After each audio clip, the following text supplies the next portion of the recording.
자, 지금 온 국민과 관련돼 있고요. 거의 모든 국민이 관심을 기울이는 가장 큰 이슈, 부동산입니다.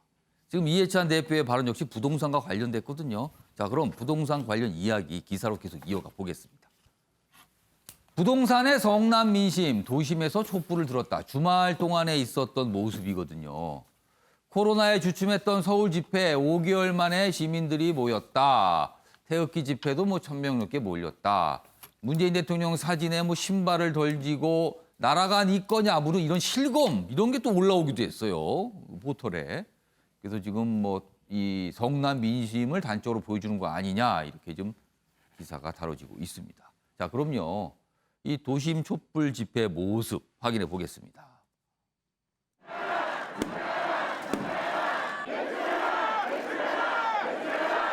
땀 흘려서 번 돈이다. 국민재산 보호하라. 임대인도 국민이다.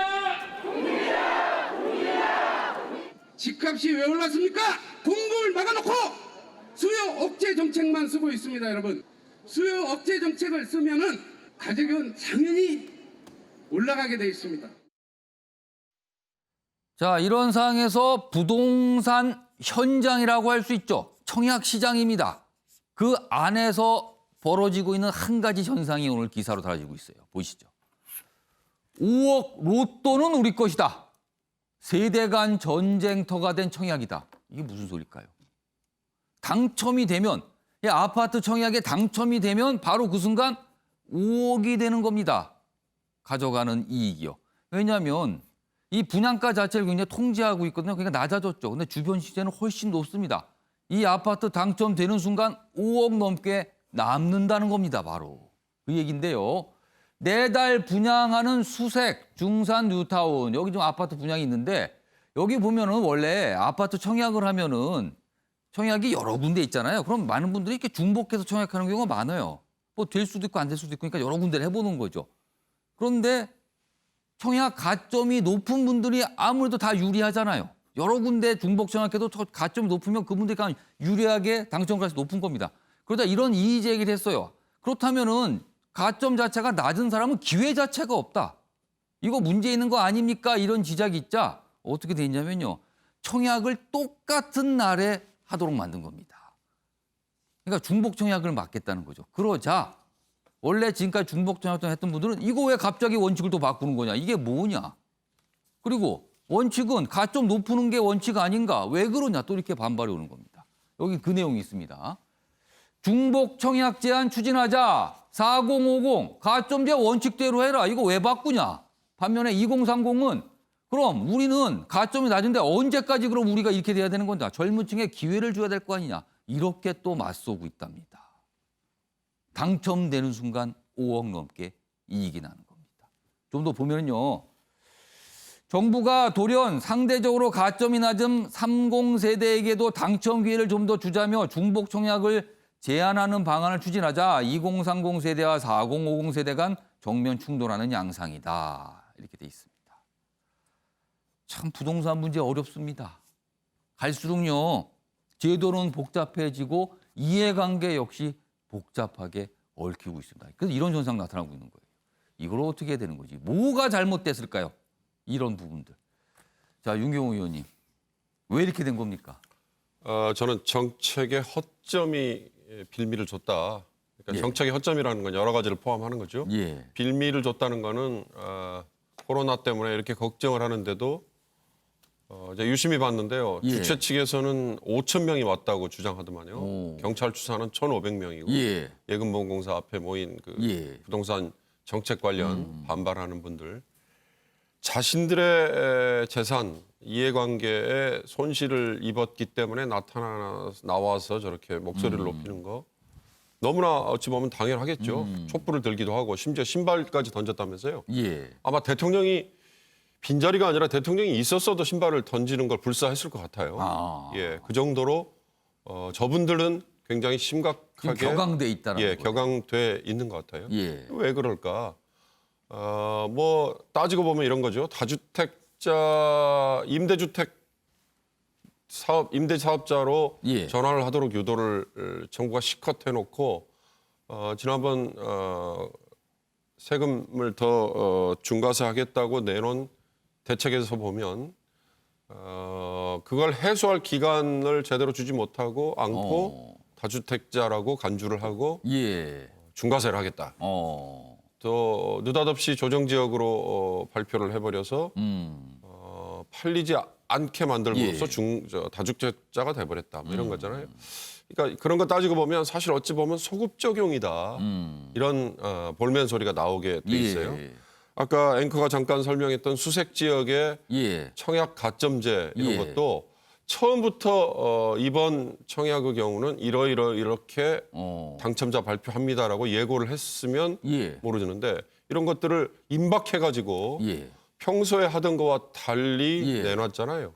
이런 것들이 빌미를 다 줬다는 거죠. 예. 왜 그럴까? 지금 정부와 여당이 급해요. 흔히 말하는 뭐 두더지 잡기. 그러니까 아까 어느 집회 참가자가 뭐 그냥 쉽게 얘기하지 않습니까? 수요만 누리려고 하는 정책으로 어떻게 예. 시장을 이기겠습니까? 공급을 그냥 풀 수 있는 철학을 바꿀 수밖에 없다. 서울 지역 얘기를 하는데 사실은 예. 서울 지역 중에도 지금은 뭐 다른 뭐 용산, 뭐 마포 이런데, 예. 송동 이런 데들도 같이 언급이 되지만 예. 주로 강남 3구에 사람들의 수요가 넘친다면 예. 고밀도 개발, 용적률 상향 조정 이런 것도 강남 위주로 과감하게 해주라 이거죠. 해주고 그에 따라서 오르는 시세에 대해서는 공공기여를 그만큼 더 늘려서 예. 확보를 하게 공공기여를 더 끌어들이고 또 그에 따라서 오르는 거에 대해서는 과세를 하면 되지 않습니까? 예. 그러니까 시세가 오르고 공정가액이 올라서 거기에 따라서 과세를 더 강화하겠다는 거에 대해서는 예. 사실 그렇게 저렇게 신발 던지기까지는 반발하기 어려워요. 예. 이런 정책의 빌미 허점을 주지 않으려면 결국은 철학을 바꾸는 수밖에 없다. 예. 그리고 또 하나 중요한 건 저렇게 반발을 하고 집회 시위에까지 나서는 사람들이 예. 다수의 국민의 민심인 양 호도하는 거 이것도 사실은 저는 문제가 있다. 이건 사실 그 이해관계에 예. 첨예하게 지금 노출이 돼 있는 소수의 목소리다. 예. 물론 소수라 그러면 또 반발할지 모르겠습니다. 예. 일부의 목소리다. 이 점도 저는 좀 국민들이 예. 같이 봐야 되는 게 아닌가 싶습니다. 자, 조대현 평론가. 왜 이렇게 된 겁니까? 네, 저는 뭐 정부가 무능하다 보니 사회가 혼란하고 예. 그리고 그걸 통해서 국민들은 고통받고 있다 이렇게 생각합니다. 사실 정부라는 게 국민들의 삶을 예. 지켜주고 국민 삶을 편안하게 해주는 게 정부고 그렇게 해달라고 해서 국민들이 자기가 열심히 피땀 흘려서 번 돈으로 세금을 열심히 내는 거 아닙니까? 뭐 근데 지금 현재 정부의 그 정책으로 지금 오늘도 소개됐지만 예. 2030, 3040 세대가 예. 4050 세대가 서로 갈등하고 반목하고 인터넷에서 서로를 비난하고 싸우고 이게 국민들이 이렇게 싸움을 좋아하는 국민들이 아니에요. 그런데 정부 정책 때문에 자기의 삶이 걸려 있고 생존이 걸려 있다 보니까 예. 이렇게 되는 거예요. 그래서 이 정부의 지금 문제점 가장 큰 건 뭐냐면 예. 이 정책의 연속성, 일관성을 통한 진정성이 없다는 거예요. 그렇게 진정성이 담보되면 국민들이 당장 나한테 조금 이렇게 불리한 내용이 있다고 하더라도 우리 국민들은 착해서 그런 걸 충분히 감내하고 정부에서 지우는 부담을 내가 스스로 감내하면서 갈 준비가 돼 있는데 예. 그게 아니라 너무나 적극적이고 정략적인 모습이 보이다 보니까 정부를 불신하게 되고 그러면 어떻게 합니까? 나라가 튼튼하게 이렇게 안정적으로 서 있는 선진국들은 보통 이제 그 정책도 일관적이고 예. 그다음에 사회가 안정돼 있다 보니까 국민들이 나라를 믿고 동의하지 예. 않는데 예. 나라가 나라가 불안정하고 정부가 못 믿을 만하면 제3세계나 뭐 분쟁 지역에 가보면 각자 살 길을 도모하잖아요. 예. 지금 부동산 문제에 있어서는 적어도 현재 이 정부로 봤을 때 거의 우리가 봤을 때는 무정부 상태고 그러다 보니까 국민들이 각자 이제 살 길을 찾아서 움직이는 상황이 됐다. 그러다 보니까 예. 나라가 극도로 혼란해졌다. 이런 점을 정부에서 좀 인식을 하고 늦었다고 생각할 때가 가장 빠른 거 아닙니까? 예. 지금부터라도 좀 이렇게 정신을 바짝 차리고 시장 현실에 맞도록 예. 이렇게 제도를 좀 바꿔서 예를 들면 1가구 실거주하는 분들에 대해서는 예. 이게 오랫동안 거주했으면 중과세하는 건 좀 피하게 하고 그리고 사람이 좋은 집으로 이사 가서 더 좋은 집에 살고 싶은 건 욕망 아닙니까? 예. 그 욕망을 죄악시할 게 아니라 일시적으로 이 가구가 돼서 나중에 일정 기간 동안 예. 가졌다가 이제 갈아타는 경우에는 그걸 이주택자에서 좀 이렇게 이 구제해 주는 방안을 좀 더 뭔가 배려를 해주는 그렇죠. 방안. 시장에 맞도록 좀 고민을 좀 해야 될 시기가 됐지 않나 이런 생각이 듭니다. 자, 조대진 변호사. 공급 얘기가 사실은 강력한 공급 대책 필요하다는 얘기가 많이 있거든요. 그래서 좀 뭐 공급 대책 중에는 신도시 얘기가 나오고 있고요. 그리고 서울 지역의 유유 땅, 좀 남는 땅에다가 뭐 집을 짓는다 이런 얘기 나오고 있는데 많은 전 지적 중에 나오는 게 이제 재건축을 완화해야 된다 이 부분이에요. 근데 정부는 사실은 그 부분 얘기는 적극적으로 안 하고 있거든요. 아마도 재건축 완화를 했을 경우 오히려 집값을 더 자극할 수 있다. 오히려 집값 오름세를 더 들쑤실 수 있다. 아마 이런 걱정을 하는 것 같아요, 지금. 네. 그 재건축이 대안으로 많이 나오고는 있는데 예. 방금 말씀 주신 대로 이렇게 섣불리 말을 할 수는 없는 상황이고요. 여러 가지 그 방안에 대해서 정부도 고민을 하고 있는 것은 사실입니다. 근데 아까 말씀드렸다시피 정부가 이렇게 세심하지 못한 것이 아니라 예. 여러 가지 하는 과정 중에 있다라고 지금 보여지는 게 맞다라고 보여지고요. 일단 뭔가 좀 이렇게 정책들이 진행이 되고 있는 단계다. 그렇죠. 한 가지 답을 얼른 이렇게 낼 수 있으면 얼마나 좋겠습니까? 그런데 예. 이제 이런 과정 중에 있기 때문에 과도기전 그 상황에 있어서는 예. 좀 어떻게 보면 혼란도 있을 수 있고 예. 그리고 그 과정에서 조금 힘드신 분도 있을 수 있지만 예. 어쨌든 답을 찾아가는 과정이라고 보시는 게 좋지 않을까 그렇게 생각을 합니다.